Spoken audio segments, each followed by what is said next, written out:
Hello, I'm Annika Hurwit. I'm a three principles single paradigm teacher.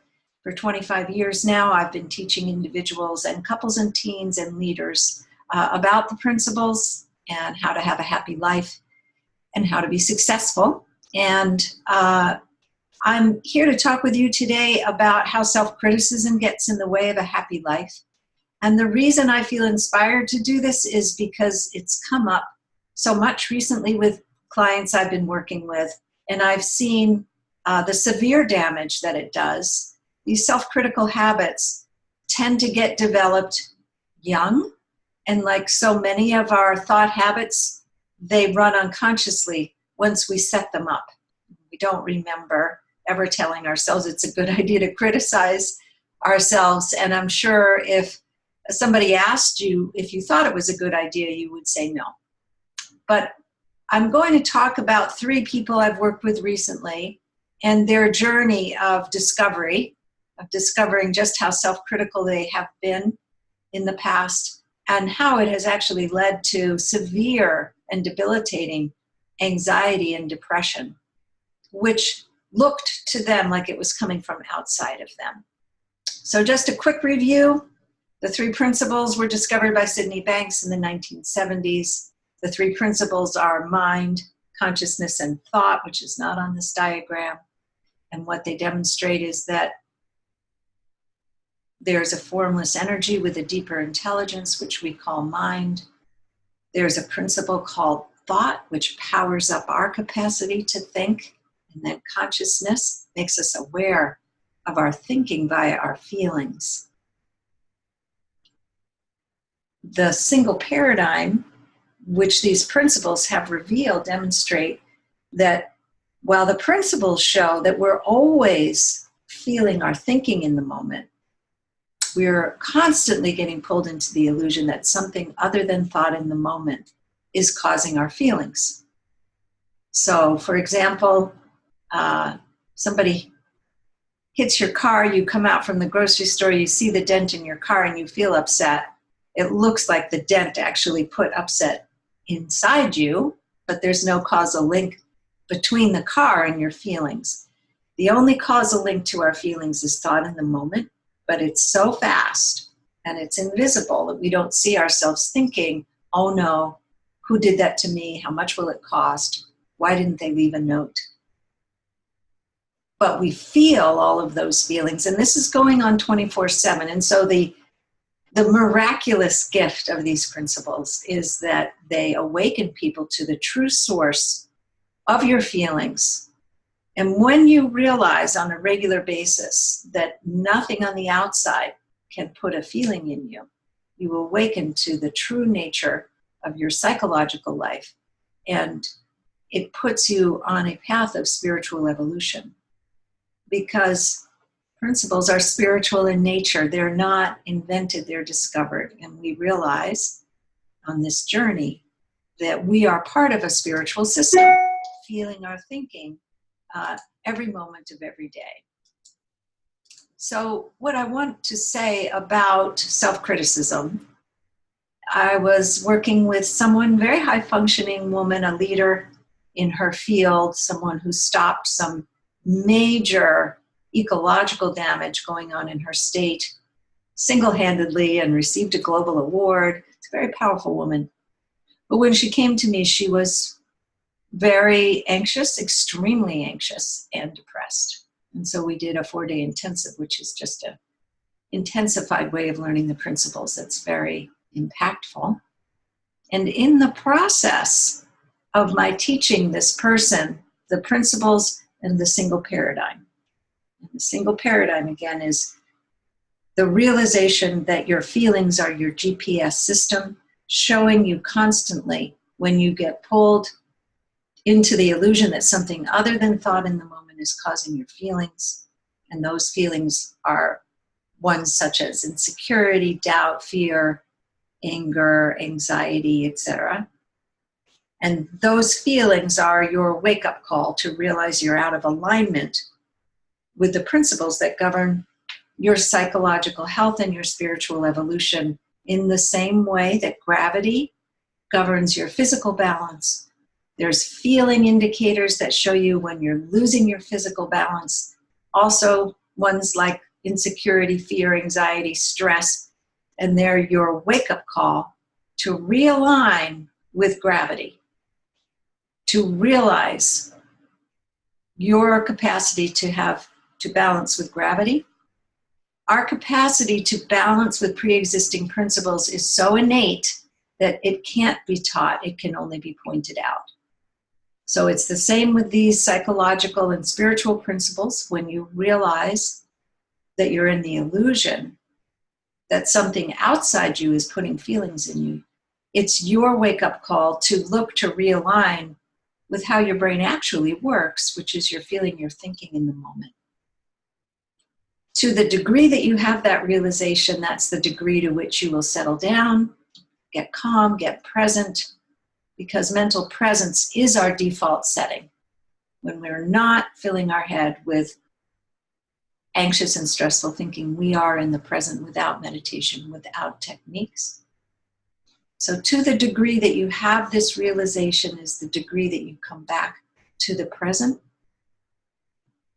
and realizing that when you remember that you're feeling, you're thinking in the moment, you are in the present.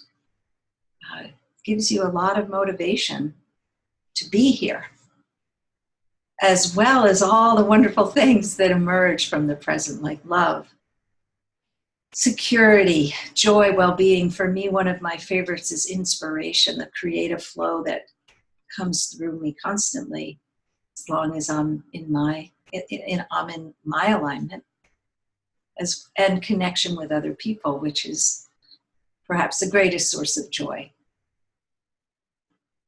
So as I went along teaching this client the 3 principles and the single paradigm, she became more and more aware of thoughts and feelings that were bringing her outside in, and began to find her way, which is innate and natural for all of us, to realign simply through realizing she's feeling her thoughts, which would settle her down.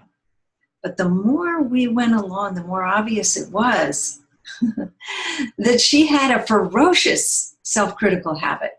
And the way I picked up on that with her was that no matter how many times I said it's built into the system, that you will get pulled into this illusion of something that's not thought creating your feeling. That it happens to me several times a day. When it would happen to her, I would see her spirits just plummet. And I was very puzzled by how deeply upsetting it was to her, until I realized how self-critical she was. When I brought that up, there was a big nod of recognition. And as we went along, it became obvious that actually the primary source of her anxiety and depression was her self-criticism. No matter which way she turned, if she wasn't doing it perfectly in her eyes, she would think things that were hard on herself. How can you be so stupid? How can you make that mistake again?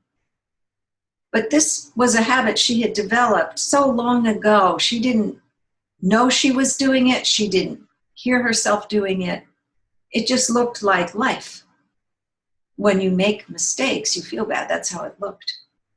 Whereas in fact, the research shows the most creative and successful people are the ones with the highest tolerance for mistakes, because it means they're on a constant learning curve. And it's hard to be on a learning curve when you're beating yourself up. Who wants to be learning? Who wants to be living when you're constantly beating yourself up?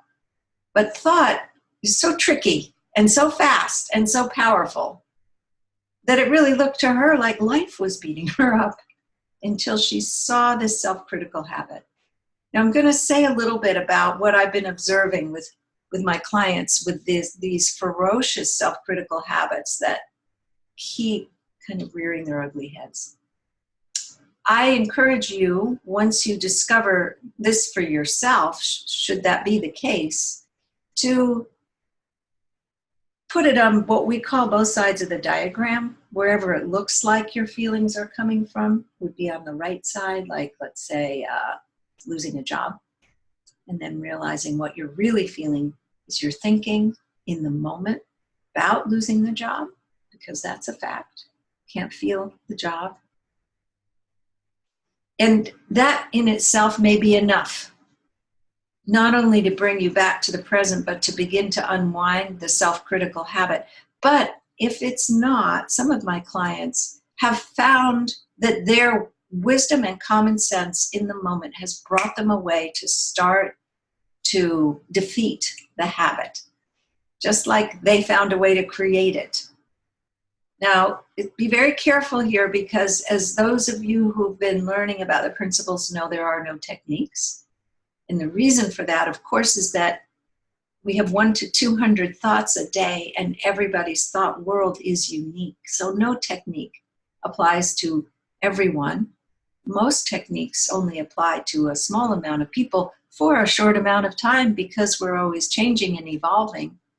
But when your wisdom brings you something that you might think of as being a bit technique-y, it's something arising in the moment from your wisdom to help you. So if you have a ferocious self-critical habit, see what occurs to you, because now that you've listened to this video, you're much more likely to notice it. And that awareness is consciousness, and consciousness in itself begins to clean it up. But if you're finding that it's going too slowly, or that you're frustrated, some of my clients have told me that they have started to tell their mind, I'm sorry I trained you to beat yourself up. We're making a fresh start here. We're not doing that anymore. Another client told me that she just says, stop, when she hears it. Another client, I thought this was so beautiful, sees herself giving herself a flower or even a bouquet when she realizes that she's made a mistake and she started to criticize herself. And she told me that over a period of months, it not only stopped the habit, which was causing anxiety and depression for her, but now she's begun to have a positive relationship with making mistakes, which the longer I go along in life, both helping people with anxiety and depression and coaching leaders, the more convinced I am that it's the key to success, to have a good relationship with mistakes, to be constantly learning from them to the point where you embrace them, so that life is about growth and change. So that's my talk for today on the negative effects of self-criticism and what to do about it so that you can move forward on your path to happiness and success.